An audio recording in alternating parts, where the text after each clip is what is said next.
Hello student, जो chapter number first था हमारा वो कंप्लीट हो चुका है। अब हम चैप्टर नंबर सेकंड स्टार्ट करने वाले हैं आपके लिए। तो देखिए, चैप्टर नंबर सेकंड है Gauss law and its application. इसमें हम गाउस का जो लॉ है वो पढ़ने वाले हैं और इसके कुछ एक एप्लीकेशंस हैं वो पढ़ने वाले हैं। तो देखिए, ये दोनों ही चीजें मोस्ट इंपॉर्टेंट है आपकी इलेक्ट्रोस्टैटिक के लिए, Gauss law and its application. तो जो गाउस का लॉ है ये तो बहुत ही ज्यादा इंपॉर्टेंट है आपके लिए। आगे भी आप कंपटीशन वगैरह में भी देखेंगे तो गाउस लॉ से न्यूमेरिकल पूछे जाते हैं। तो अब हम चैप्टर सेकंड स्टार्ट करते हैं। चैप्टर सेकंड को स्टार्ट करने से पहले हमारे पास में कुछ 2-3 टर्म्स होती हैं, वो हमें समझना बहुत ही ज्यादा जरूरी है। तो आज हम पहली टर्म के बारे में बात करेंगे जो है इलेक्ट्रिक फ्लक्स। तो क्या होता है इलेक्ट्रिक फ्लक्स? इस फ्लक्स को हम ऐसे समझ सकते हैं एज ए फ्लो। आपने पानी का फ्लो देखा है, पानी आपका मूव कर रहा है, आगे बढ़ रहा है ना।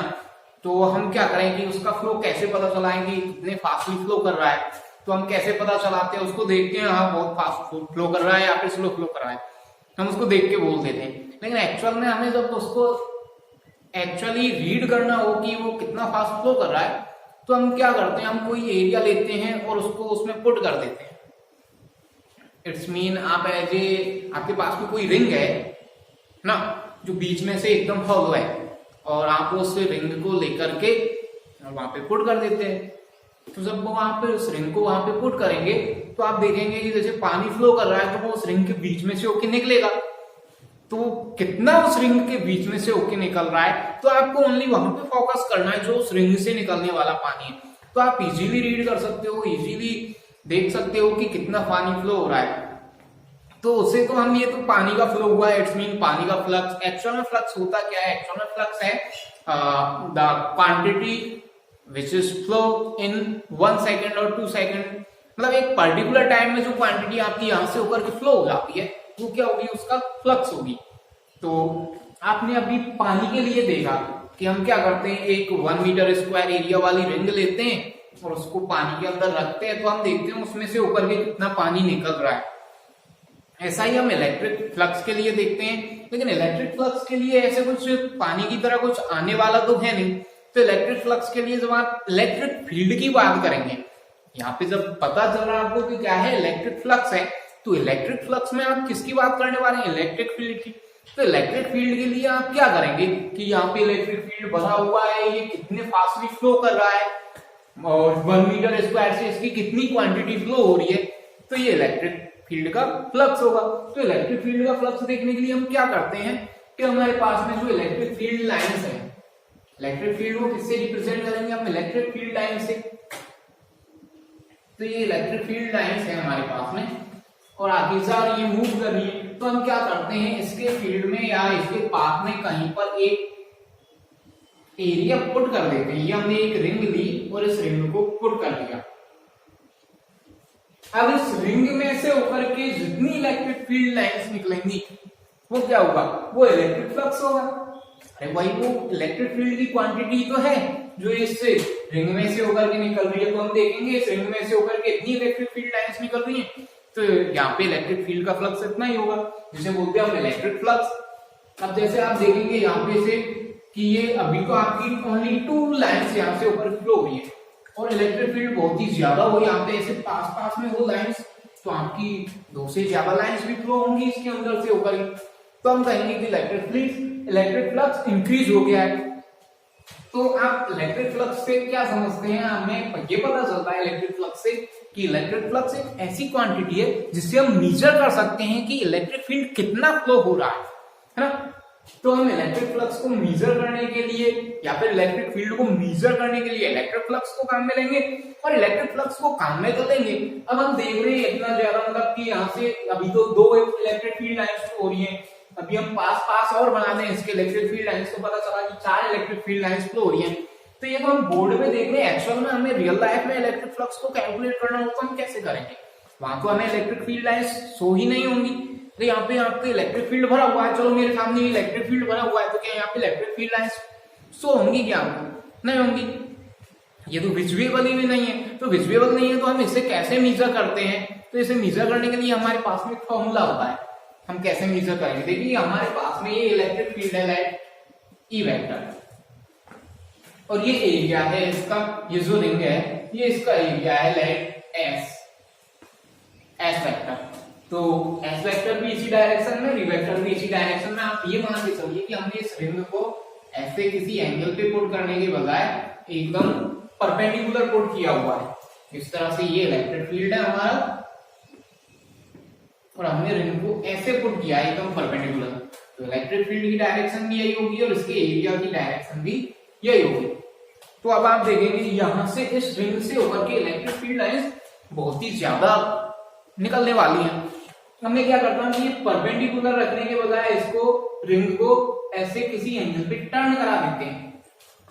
तो नेक्स्ट सिचुएशन क्या होगी कि ये हमारे पास में इलेक्ट्रिक फील्ड होगा और ये हमारे पास में रिंग होगी, तो क्या उतनी ही इलेक्ट्रिक फील्ड लाइंस तो होंगी इसमें से होकर के? नहीं, कम हो जाएंगी।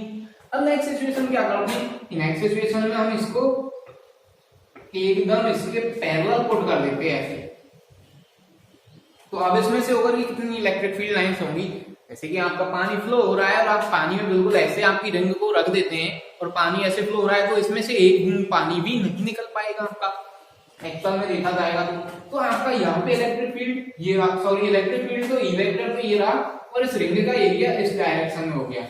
यहाँ पे आपका एस वेक्टर इधर है और ई वेक्टर इधर है, ये एंगल पे किसी पे थीटा पे। यहाँ पे आपका थीटा क्या है, यहाँ थीटा है 0। तो आप देख रहे हैं कि यहाँ पे तो मैक्सिमम निकल रहा है, यहाँ पे जो इलेक्ट्रिक फ्लक्स है वो कैसा मैक्सिमम है, यहाँ पे थोड़ा कम है और यहाँ जो इलेक्ट्रिक फ्लक्स है आपका वो कितना है, 0 है। तो इलेक्ट्रिक फ्लक्स को मेजर कैसे कर रहे हैं हम, ये तो हम देख रहे हैं। इसके लिए हम फॉर्मूला कैसे यूज करने वाले हैं, तो फॉर्मूला कैसे यूज करते हैं हम देखिए। इलेक्ट्रिक फ्लक्स को कैलकुलेट करने के लिए जो इलेक्ट्रिक फील्ड होता है उसको लेना है पहली बात तो हमने इलेक्ट्रिक फील्ड को ले लिया ई वेक्टर को, ठीक है। अब आपको क्या करना है, अब हमें जो एरिया ले रहे हैं हम एस वेक्टर, इसका प्रोजेक्टाइल लेना है ई वेक्टर के रेस्पेक्ट में। और आपने 11th क्लास में देखा था प्रोजेक्टाइल कैसे फाइंड आउट करते हैं, हमने वहां पे ऐसे पढ़ा था प्रोजेक्टाइल एज ए शैडो होती है। जैसे कि हमारे पास में ये ए वेक्टर है, ये बी वेक्टर है, तो बी वेक्टर की शैडो यहाँ पे बनने वाली है ये वाली, तो ये शैडो कितनी होगी, तो हम देखते हैं एंगल कितना है, थीटा है, तो थीटा है तो ये क्या हो गया, ये हो गया हमारे पास में बी कॉस ऑफ थीटा। ये प्रोजेक्टाइल हो गया बी वेक्टर के लिए। तो ऐसे ही हम एस वेक्टर का प्रोजेक्टाइल लेंगे ई वेक्टर की डायरेक्शन में, है ना। तो यहाँ पे तो प्रोजेक्टाइल क्या होगा, वो तो एस वेक्टर ही होगा, लेकिन बात करें हम यहाँ एंगल थीटा की, तो यहाँ पे प्रोजेक्टाइल ये होगा और ये प्रोजेक्टाइल हो जाएगा हमारे पास में एस कॉस ऑफ थीटा। और जो ये प्रोजेक्टाइल आया हमारे पास में, इस प्रोजेक्टाइल को उठा के ई वेक्टर के साथ में मल्टीप्लाई करो। तो यहाँ पे हमने इलेक्ट्रिक फील्ड का मैग्नीट्यूड लिया और इस एरिया का प्रोजेक्टाइल लिया किसके रेस्पेक्ट में, इलेक्ट्रिक फील्ड की डायरेक्शन के रेस्पेक्ट में। तो क्या आया, projectile S cos of theta, और ये होगा हमारे पास में इलेक्ट्रिक फ्लक्स। इलेक्ट्रिक फ्लक्स को कैसे कैलकुलेट करते हैं, electric flux is the multiplication of electric field and the projectile of area. अब हम इसको किससे डिनोट करेंगे, इलेक्ट्रिक फ्लक्स को, तो इलेक्ट्रिक फ्लक्स को डिनोट करते हैं फाई से। तो ये होगा हमारे पास में इलेक्ट्रिक फ्लक्स। उम्मीद है आपको समझ में आ गया होगा। अब इसकी डेफिनेशन लिखते हैं हम कैसे डिफाइन करेंगे। तो पहली डेफिनेशन तो हम एज ए लैंग्वेज लिखते हैं, बाद में इसको हम मैथमेटिकली रिप्रेजेंट करेंगे। तो एज ए लैंग्वेज क्या है, as a language electric flux क्या होता है, electric flux is a quantity which is measured the electric field which is flow from a particular area, है ना। तो ये तो इलेक्ट्रिक फ्लक्स की एज ए लैंग्वेज डेफिनेशन होती है, आप नॉर्मल भाषा में इसे बता सकते हो। लेकिन इसको मैथमेटिकली कैसे बोलते हैं, मैथमेटिकली इलेक्ट्रिक फ्लक्स क्या होता है, electric flux is the multiplication of magnitude of electric field and projectile of the area with respect to electric field. तो ये आपका इलेक्ट्रिक फ्लक्स होता है। तो इलेक्ट्रिक फ्लक्स को हम डिफाइन करते हैं, देखिए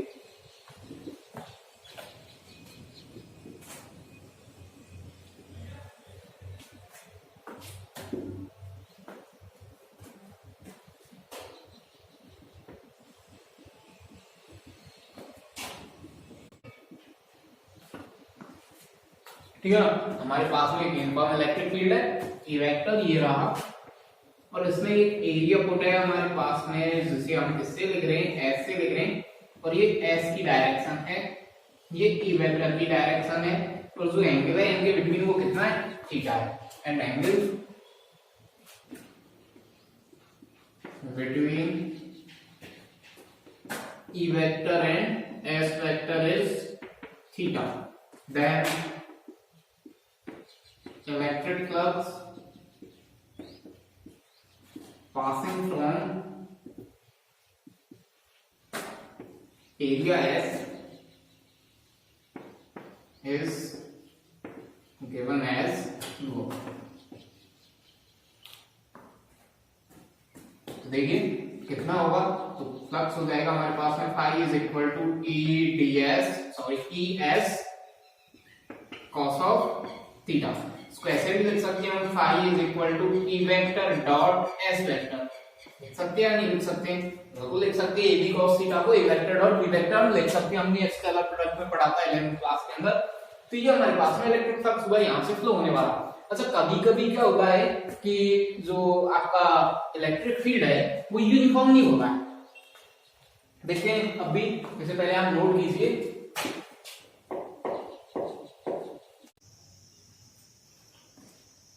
स्टूडेंट, कभी कभी क्या होता है कि जो इलेक्ट्रिक फील्ड है हमारा वो यूनिफॉर्म नहीं होता एक्चुअल में। जैसे कि हमारे पास में ऐसे इलेक्ट्रिक फील्ड है तो एक्चुअली ये ऐसा है,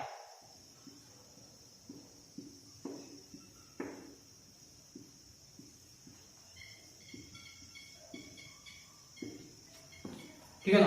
तो यहाँ इलेक्ट्रिक फील्ड लाइंस पास पास में या फिर दूर दूर हो गई या होती ज्यादा पास में, तो इस तरह से हमारा इलेक्ट्रिक फील्ड है वो यूनिफॉर्म नहीं है, कहीं ज्यादा कहीं कम, इस तरह से। तो ऐसी सिचुएशन में आपको इलेक्ट्रिक फ्लक्स कैलकुलेट करना हो, ये हमारे पास में एरिया है इतना बड़ा, है ना। अब इस एरिया से निकलने वाला इलेक्ट्रिक फ्लक्स कैलकुलेट करना हो तो कैसे कैलकुलेट करेंगे? क्या कौन सा वाला ई वेक्टर लेना? यहाँ तो ई वेक्टर कुछ और ही है, यहाँ ई वेक्टर कुछ और है, यहाँ ई वेक्टर कुछ और है ना। तो हम कौन सा वाला ई वेक्टर लें काम में मल्टीप्लाई करने के लिए, जिसको हम एस कॉस थीटा से मल्टीप्लाई करें और इलेक्ट्रिक फ्लक्स आ जाए? तो ये बड़ी प्रॉब्लम हो गई। तो इसके लिए हम क्या करते हैं, बहुत ही इजी मेथड होता है इसका। आप ऐसा कीजिए, इसको यहाँ पे एक स्मॉल एलिमेंट ले लीजिए एरिया का ds, यहाँ पे स्मॉल एलिमेंट ले लीजिए ds, इस तरह से यहाँ पे स्मॉल एलिमेंट ले लीजिए कोई ds, ऐसे स्मॉल एलिमेंट्स ले करके और सबके लिए अलग अलग इलेक्ट्रिक फ्लक्स कैलकुलेट कीजिए। तब ये वाला एलिमेंट ले रहा हूं मैं, तो इसमें से होकर के तो फिक्स इलेक्ट्रिक फील्ड निकल रहा है ना, तो इस इलेक्ट्रिक फील्ड को तो हम डिफाइन कर सकते हैं, ये लाइट E1 था, हाँ। तो इस तरह से हम क्या करते हैं जब हमारे पास में इलेक्ट्रिक फील्ड यूनिफॉर्म ना हो। अच्छा, दूसरा रीजन ये कि कभी कभी इलेक्ट्रिक फील्ड तो यूनिफॉर्म होता है, इलेक्ट्रिक फील्ड तो क्या होता है, यूनिफॉर्म होता है, लेकिन एरिया कुछ इस तरह से हो, आपका ऊपर खापर मतलब एक प्लेन रेगुलर एरिया हो, रेगुलर ना हो।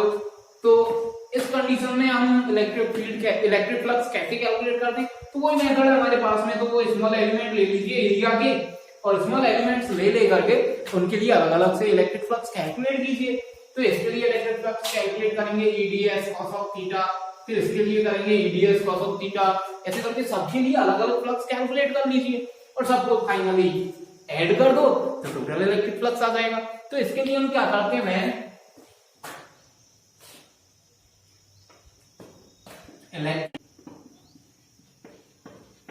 तो क्या होता है जब हमारे पास में जो इलेक्ट्रिक फील्ड है, when electric field is not uniform, और हो सकता है कि जो एरिया है वो भी कैसा हो, इरेगुलर हो, then we use small elements of area, और जो स्मॉल एलिमेंट है एरिया का वो क्या है ds, and calculate the electric flux separately for each element and finally we add all these flux and calculate the total flux. तो हम कैसे टोटल इलेक्ट्रिक फ्लक्स को कैलकुलेट करेंगे, फाई को हम क्या करते हैं समीशन कर देते हैं किसका, फाई आई का, कहां से i इज इक्वल टू 1, और ये d फाई i होगा जो स्मॉल एलिमेंट्स के लिए होता है, और हियर d फाई i क्या होगा,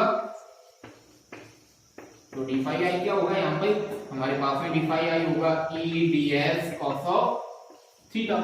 तो हम इन सबको लेंगे ऐसे ds एलिमेंट लेकर के और उसके लिए इलेक्ट्रिक फ्लक्स कैलकुलेट करेंगे जैसे अभी आपको बताया था, और उन सबको फाइनली ऐड कर देते हैं तो ये टोटल इलेक्ट्रिक फ्लक्स आ जाता है। तो अब जब ये हमारे पास में d फाई बहुत ही स्मॉल हो, if d phi tends to 0, तो हम इसको कैसे लिखते हैं, तब हम आपने 11th क्लास में जब इंटीग्रेशन पढ़े थे तब देखा होगा जब हमारे पास में जो स्मॉल एलिमेंट है वो बहुत ही ज्यादा स्मॉल होता है, तो हम समीकरण को हटा करके दूसरा सिंबल यूज करते हैं इंटीग्रेशन का, बिल्कुल इंटीग्रेशन का सिंबल यूज करेंगे, तो इंटीग्रेशन ऑफ d फाई या फिर इंटीग्रेशन ऑफ किसका, डी फाई की वैल्यू क्या है कि ds cos ऑफ थीटा। तो ये होता है हमारे पास में फाई फ्लक्स।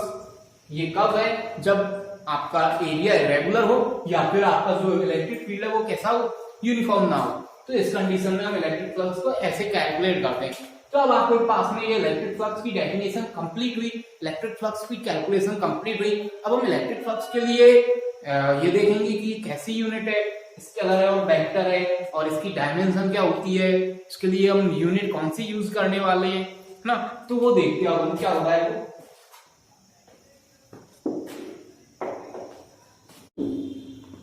देखिए स्टूडेंट, इलेक्ट्रिक फ्लक्स है वो कैसी क्वांटिटी, स्केलर और वेक्टर। तो अभी आपने देखा इलेक्ट्रिक फ्लक्स क्या होता है, phi is equal to E vector dot ds vector या फिर E vector dot s vector. इसमें दो वेक्टर क्वांटिटी हमारे पास में जिनका स्केलर प्रोडक्ट करने पर हमारे पास फ्लक्स आता है, ऐसा ही है ना। और आपने 11th क्लास में देखा था कि जो स्केलर प्रोडक्ट से क्वांटिटी हमें मिलती है वो क्वांटिटी कैसी होती है, वो क्वांटिटी होती है स्केलर। तो फाई कैसी क्वांटिटी होगी, scalar. It's mean electric flux कैसी क्वांटिटी होगी, स्केलर क्वांटिटी होगी। तो हम क्या कहेंगे, फर्स्ट कंडीशन तो इलेक्ट्रिक फ्लक्स इज ए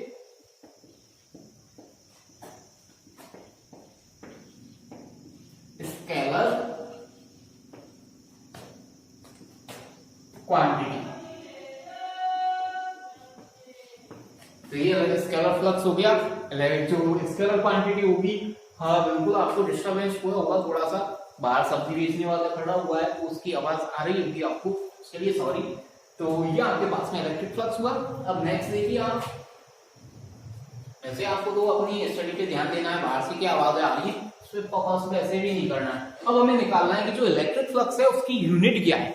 तो ये इलेक्ट्रिक फ्लक्स की यूनिट क्या होने वाली है, तो इलेक्ट्रिक फील्ड की यूनिट क्या होती है, इलेक्ट्रिक फील्ड की यूनिट बिल्कुल आ रहा होगा कुछ याद, बिल्कुल आ रहा होगा, न्यूटन अपॉन कूलम इनटू जो ds एरिया है, इसकी यूनिट क्या होगी, metre square.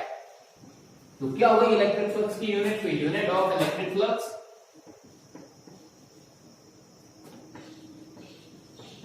Unit of electric flux, unit of electric flux होने वाली है न्यूटन इनटू मीटर स्क्वायर पर कूलम। एक और देखी थी हमने इलेक्ट्रिक फील्ड के लिए क्वांटिटी, वो क्या होती थी, इलेक्ट्रिक फील्ड की यूनिट वो होती थी वोल्ट इनटू मीटर। देखी थी क्या, बिल्कुल देखी थी। और उसके लिए फिर इसको मीटर स्क्वायर से मल्टीप्लाई करते हैं, लेकिन हम ज्यादातर ये वाली यूनिट ही काम में लेते हैं। तो अगली यूनिट क्या हो जाती है इलेक्ट्रिक फ्लक्स की, वोल्ट इनटू मीटर क्यूब। तो ये हमारे पास में इलेक्ट्रिक फ्लक्स की यूनिट हुई। अब हम बात करते हैं कि इलेक्ट्रिक फ्लक्स कब पॉजिटिव होता है कब नेगेटिव होता है ना। इलेक्ट्रिक फ्लक्स पॉजिटिव नेगेटिव भी होता है, हाँ इसकी डायरेक्शन नहीं होती है, स्केलर क्वांटिटी है, लेकिन इसका सिंबल जरूर होता है पॉजिटिव और नेगेटिव। देखते हैं, तो देखिए हमारे पास में ये है एरिया, ये एरिया है, ये हमारे पास इलेक्ट्रिक फील्ड लाइंस है ई वेक्टर, और यहाँ पे जो एरिया की डायरेक्शन है वो ये रही ds वेक्टर, ये एंगल है इनके बीच में थीटा। तो इस कंडीशन को कैसे देख रहे हैं हम कि ये जो एरिया है हमारा इधर वाला पोर्शन डस्टर का, ये एरिया है और इसको ऐसे पुट किया है इस एंगल पे। तो अब क्या होगा, हम इसको मूव करके बिल्कुल ऐसे रिंग को परपेंडिकुलर कर देते हैं, तो एरिया किधर होगा, बिल्कुल इस डायरेक्शन में होगा, ई वेक्टर की डायरेक्शन में आपका एस वेक्टर होगा। तो इस सिचुएशन में क्या होगा, इस सिचुएशन में जो आपके लिए जो एंगल होगा थीटा, वो कहां से कहां तक होगा, वो 0 होगा। तो आप देख रहे हैं कि जो एंगल है आपका थीटा वो 0 के इक्वल हो और 0 से बड़ा हो एंड लेस देन इक्वल हो 90 डिग्री के। तो इस सिचुएशन में आपका फ्लक्स पॉजिटिव होगा और नेगेटिव होगा। तो पहले तो हम मैथमेटिकल देखते हैं, क्या होगा हमारा flux, phi is equal to E ds cos of theta. तो ये आपका जो एंगल है थीटा, ये 0 से 90 डिग्री मींस फर्स्ट कोऑर्डिनेट में। तो फर्स्ट कोऑर्डिनेट में आपका cos थीटा कैसा होता है, पॉजिटिव होता है। तो यहाँ पे जो आपका इलेक्ट्रिक फ्लक्स है वो कैसा होने वाला है, पॉजिटिव होने वाला है। तो आपका इलेक्ट्रिक फ्लक्स पॉजिटिव कब होता है, जब एंगल हो वो 0 से 90 डिग्री के बीच में वेरी करे। इट्स मीन, अब मैं बात करूं इसके एरिया की, कि आपका जो इलेक्ट्रिक फील्ड है वो एरिया में एंटर कर रहा है, एरिया से बाहर निकल रहा है। तो आप देखेंगे कि ये हमारे पास में एरिया है, इधर से इलेक्ट्रिक फील्ड आ तो रहा है, लेकिन इधर से ये क्या हो रहा है, एरिया में से जब हम एरिया की बात कर रहे हैं और इसकी तरफ देखते हैं एरिया की तरफ, तो मैं ऐसे इधर आकर के जब इस एरिया की तरफ देखूंगा तो मुझे पता चलेगा कि इलेक्ट्रिक फील्ड इससे it is comes out from this area. तो हम देखेंगे जब इलेक्ट्रिक फील्ड एरिया से बाहर निकल रहा हो तो इस सिचुएशन में आपके लिए जो इलेक्ट्रिक फ्लक्स होगा वो कैसा होगा, पॉजिटिव होगा। तो हम कहेंगे when electric field comes out from area, then electric flux is positive। Positive तो कब होता है, जब हमारा इलेक्ट्रिक फील्ड है वो एरिया से क्या हो, बाहर निकल रहा हो। अब मैं नेक्स्ट सिचुएशन देखता हूँ। नेक्स्ट सिचुएशन है हमारे पास में कि जो थीटा है आपका वो 90 डिग्री से कैसा हो, ग्रेटर देन हो एंड लेस देन हो या फिर इक्वल देन हो 180 डिग्री की। इट्स मीन हमारा जो एंगल है या फिर बात कर रहे हैं हम थीटा की, तो थीटा कौन से कोऑर्डिनेट में जा चुका है, सेकंड कोऑर्डिनेट में जा चुका है। मैथ्स वालों को अच्छे से ध्यान होगा कहां होता है सेकंड कोऑर्डिनेट। तो अब इस सिचुएशन में क्या होगा कि हमने अभी तो देखा था ये एरिया है हमारा, ये इस तरह से था, ये 0 डिग्री से मूव करते करते 90 डिग्री तक आ गया। ये हमारे पास में एस वेक्टर की डायरेक्शन है जो ई वेक्टर की डायरेक्शन में, लेकिन हमने इसको रोटेट किया तो ई वेक्टर तो इधर है, एस वेक्टर इधर है, तो ये एंगल 90 डिग्री तक हो गया। ये तो फर्स्ट सिचुएशन कंप्लीट हुई। अब हमने इसको 90 डिग्री से ज्यादा किया, एंगल को 90 डिग्री से इंक्रीज किया। तो एंगल को जैसे ही हम 90 डिग्री से इंक्रीज करेंगे तो आप देखेंगे कि जो इलेक्ट्रिक फील्ड लाइन है वो इस एरिया में एंटर करने लग जाती है। मैं देख रहा हूँ ये एरिया है मेरे पास में, हम इसी पोर्शन को एरिया मान रहे हैं, तो ये एरिया है और हम देख रहे हैं कि इलेक्ट्रिक फील्ड लाइंस इसके अंदर एंटर कर रही है। तो जब इलेक्ट्रिक फील्ड लाइंस आपकी एंटर करती हैं तो आपका फ्लक्स होगा वो कैसा होगा, नेगेटिव होगा। आप देख सकते हो कि जो सेकंड कोऑर्डिनेट होता है E D S cos of theta, तो जो सेकंड कोऑर्डिनेट होता है उसमें cos थीटा कैसा होता है,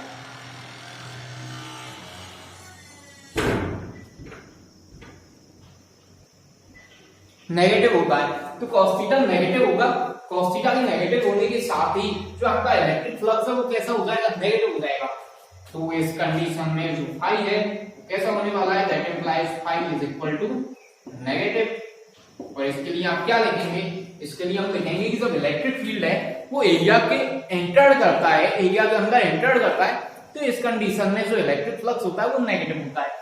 और जब इलेक्ट्रिक फील्ड एरिया से बाहर निकल के आता है तो इलेक्ट्रिक फ्लक्स पॉजिटिव होता है। तो यहां लिखेंगे हम when electric field go to inside of area, then electric flux is negative। तो हमारे पास में इलेक्ट्रिक फ्लक्स वाला जो चैप्टर है, जो टॉपिक है वो कंप्लीट होता है। बहुत ही इजी कॉन्सेप्ट है और ये हमारे काम में आने वाला है बहुत ही ज्यादा गाउस के लॉ के लिए। जब हम गाउस लॉ पढ़ेंगे तो बार बार आपको इलेक्ट्रिक फ्लक्स पढ़ना होगा, इलेक्ट्रिक फ्लक्स को कैलकुलेट करना होगा। ये बहुत ही इजी टॉपिक है, आपको इसे नोट करना है, कंप्लीटली लर्न करना है। और नेक्स्ट टॉपिक में देखते हैं हम जो इलेक्ट्रिक चार्ज होता है उसका डिस्ट्रीब्यूशन कैसे करते हैं ना, वो एक और कॉन्सेप्ट और होगा आपका। उसके बाद में आपके गाउस लॉ को स्टार्ट करेंगे। तो पहले तो आपको ये दोनों कॉन्सेप्ट लर्न करने हैं। Thank you students.